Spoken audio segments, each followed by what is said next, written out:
हत्या के बाद जब आसपास के लोगों को पता चला तो सब अफरा तफरी मच गई। आप देख भी सकते हैं, जो मंजर है वो देखने लायक है क्योंकि आसपास के लोग सन्न हैं। लेकिन इस हत्या की जानकारी कैसे मिली, ये सबसे बड़ा सवाल है। और सहेली बता रही किसी से बात कर रही थी करके, वो तो बताई मुझे कि मैं बाथरूम में अंदर बंद हो गई थी और कुछ बात होने का, झगड़ा होने का कुछ आवाज़ आया था करके, और बाकी जब बाथरूम से बाहर निकली। गंभीर अभी भी सवाल खड़े हो रहे हैं कि आखिर कौन होगा आरोपी, क्या कोई प्रेमी होगा। फिलहाल जांच का विषय है, अभी ये विवेचना का विषय है। अभी उसकी वो थोड़ी डरी हुई भी है और उससे हम इस संबंध में विस्तृत पूछताछ कर रहे हैं। तो परिजन भी जांच की मांग कर रहे हैं और देखना होगा कि पुलिस जांच में क्या कुछ स्पष्ट होता है। लेकिन पुलिस जांच के हिसाब से प्रेम प्रसंग के एंगल के हिसाब से जांच पड़ताल की जा रही है। फिलहाल आप आगे वीडियो के माध्यम से सुनिए कि क्या कुछ कह रहे हैं सीएसपी सत्यप्रकाश तिवारी।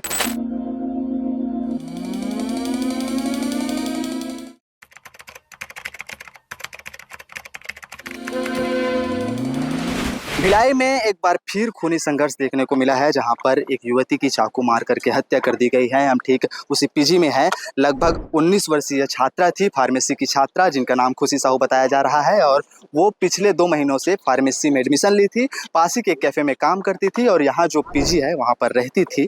आपको ये भी बता दें कि पास में ये मोहल्ला जो है वो है रामनगर का, वार्ड नंबर 19 है और पास में टंडन फर्नीचर है, उसके पास उनकी पीजी थी। बताया जा रहा है पुलिस जो जिस एंगल से जांच कर रही है, फिलहाल वो प्रेम प्रसंग के एंगल से जांच कर रही है। पुलिस के लिए गंभीर चैलेंज ये भी है, सुबह तकरीबन 11:30 बजे क्या यह घटना है और अभी तकरीबन दोपहर के 3 बज रहे हैं और पास ही में जो सीसीटीवी लगा है उसके अनुसार से जांच पड़ताल कर रहे हैं।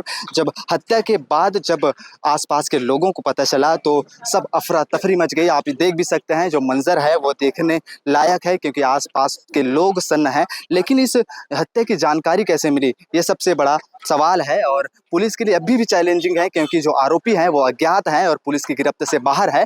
आपको ये भी बता दें, जो पुलिस ने हमें सूचना दिया है, मीडिया वालों को सूचना दिया है, उनके अनुसार से जो उनके एक साथ में सहेली रहती थी, जो नहाने के लिए गई हुई थी, तकरीबन 11:30 बजे के आसपास की बात बताई जा रही है। और इसी दौरान अज्ञात आरोपी इसी रास्ते से घर के अंदर एंटर करता है, घर के अंदर घुसता है, रूम के अंदर घुसता है और उसके बाद ताबड़तोड़ चाकू से वार कर देता है। और जैसे युवती नहा करके निकलती है तो अपनी सहेली को लथपथ देखती है, खून से लथपथ, खुशी साहू को खून से लथपथ देखती है। इसके बाद वो मकान मालिक को सूचना देते हैं। आनन फानन में पुलिस को सूचना दी जाती है और पुलिस को सूचना मिलते ही जांच पड़ताल में लग जाती है, परिवारजनों को सूचना दी जाती है।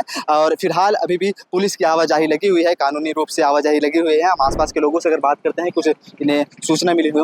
भैया कहाँ, यही रहने वाले? हाँ, कितने समय सूचना मिली आपको? मैंने तो बोला 2 बजे। अच्छा, किस प्रकार की घटना बताई जा रही है, पता है? अब पता नहीं, लड़का लोग आया, बोलते हैं 2 जन 3 जन कितना था नहीं मालूम, लेकिन आया और मार के चले गए, बस इतने जान। आसपास में सीसीटीवी लगा है? हाँ लगा है, लगा है।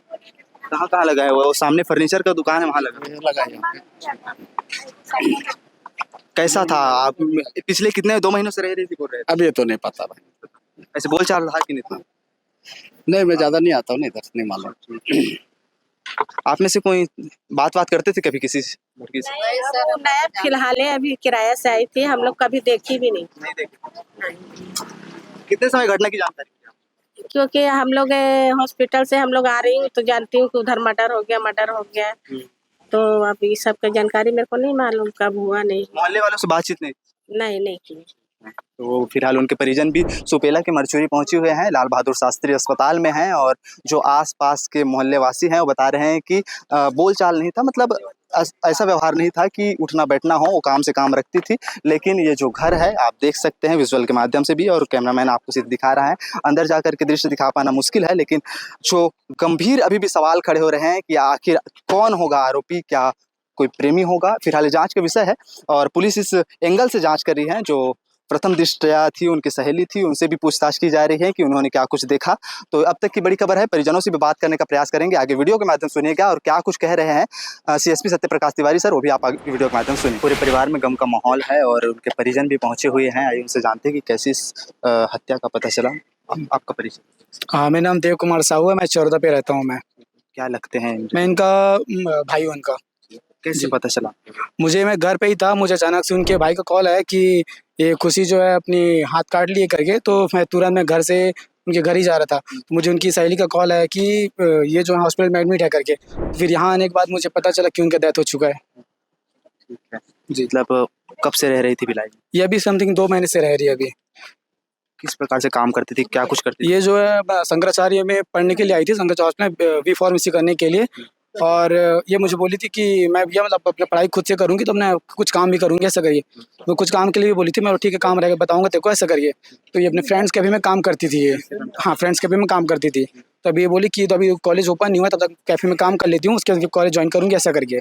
तो ये गाँव से कल ही आई थी। एक्चुअली कल उसका एग्ज़ाम था वहीं पिएगा। उनकी सहेली जो साथ में रहती थी उनसे बात हुआ है कुछ? बातचीत तो अभी हुआ नहीं है, अभी मेरे को वो बताई मुझे। किस प्रकार से घटना को अंजाम दिया गया था, कुछ आपके लोगों की जानकारी?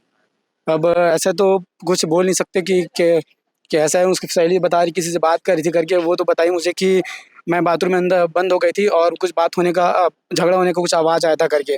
और बाकी जब बाथरूम से बाहर निकली तब उनका खून से लथपथ बॉडी पर ज़मीन पड़ा हुआ था। ऐसे पारिवारिक कुछ विवाद था पहले से? नहीं, पारिवारिक वाला कुछ भी नहीं था। उनको उससे मैं डेली बात होता खुशी से, और मैं कल भी मेरे उससे बात हुआ था। मैं उससे बोला भी था कि मैं कल आऊँगा तेरे से मिलने के लिए, ऐसा करके। तो फिर वो बोली ठीक है आना करके मुझे बोली थी। बट मुझे आज पता चला कि उनका डेथ हो चुका है, ऐसा करके। जी। उनके बड़े पापा भी हमारे साथ हैं। आप उनके बड़े पापा? हाँ जी सर, मेरा बड़ा पापा है रोशन साहू। कैसे जानकारी है? अब मेरा लड़का भी ड्यूटी गया था, मेरा लड़का फ़ोन किया, ऐसा बात हुआ, जल्दी आओ तुम, लाल बहादुर शास्त्री ऐसा कर मेरे को बोला। मैं तुरंत आया फिर सर। क्या चाह रहे हैं, जांच की मांग चाह रहे हैं? मतलब अब जो होना है तो हो गया। हाँ, वो लड़का को तो पूरा मतलब सजा चाहिए सर, जो फांसी होना चाहिए सर मेरे ख्याल से। कैसे यकीन, मतलब कौन है? बताएगा कि घटना क्या है, जो था वो लड़की है ना, बता सकता है घटना में, इतना ही बता सकता हूँ सर, है ना। वो तो अंदर बाथरूम में बंद रही। अब उनको मालूम, जो मैं तो यहाँ आया हूँ ना सर अभी, वो बता सकता वही। जांच की मांग चाह रहे जाँच। हैं। तो परिजन भी जांच की मांग कर रहे हैं और देखना होगा कि पुलिस जांच में क्या कुछ स्पष्ट होता है। लेकिन पुलिस जांच के हिसाब से प्रेम प्रसंग के एंगल के हिसाब से जांच पड़ताल की जा रही है। फिलहाल पुलिस का आधिकारिक बयान भी आया है और पूरी टीम जांच पड़ताल में जुड़ी है। आरोपी अज्ञात है। पुलिस का भी जांच करने का यह एंगल यही है कि प्रेम प्रसंग का मामला हो सकता है। आगे वीडियो में सुनिए कि सीएसपी सत्यप्रकाश तिवारी सर क्या कुछ कह रहे हैं। खुशी साहू नाम की लगभग 19 वर्षीय लड़की जो ग्राम कुमी थाना बेरला जिला बेमेतरा की रहने वाली है और यहाँ रामनगर बस्ती में जो लकड़ी टाल है उसके पास ये एक अपने एक और फ्रेंड के साथ रहती थी। और आज लगभग 11:30 से 12 के बीच में किसी अज्ञात व्यक्ति द्वारा इसको चाकू मार दिया गया है, जिसके चलते ये बुरी तरह घायल हो गई थी। इसको यहाँ पे उपचारार्थ हॉस्पिटल लाया गया था, जहाँ पे डॉक्टर द्वारा मृत घोषित कर दिया गया है। प्रकरण में इस मृत्यु के संबंध में एक मर्ग और हत्या का अपराध कायम किया जा करके अज्ञात आरोपी की पताचारी की जा रही है। उसकी फ्रेंड क्या बोल रही है सर? उसकी फ्रेंड भी साथ में रहती थी, क्या बोल रही है, घटना कैसे हुआ? अभी ये विवेचना का विषय है। अभी उसकी वो थोड़ी डरी हुई भी है और उससे हम इस संबंध में विस्तृत पूछताछ कर रहे हैं।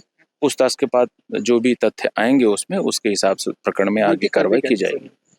लड़की यहाँ पे नर्सिंग का कोर्स कर रही थी और साथ में ही एक होटल में कैफे में काम भी करती थी। अभी पोस्टमार्टम में क्लियर होगा वो। अभी तो बॉडी को मोर्चरी में हम शिफ्ट किए हैं। पोस्टमार्टम और पंचनामा के दौरान ये बात क्लियर होगी कि उसको कहाँ कहाँ कितनी कितनी चोटें आई हुई हैं। प्रथम दृष्टया ऐसे ही जानकारी प्राप्त हुई है, परंतु विवेचना के बाद ही ये क्लियर हो पाएगा कि उस मामले में वास्तविक स्थिति क्या है।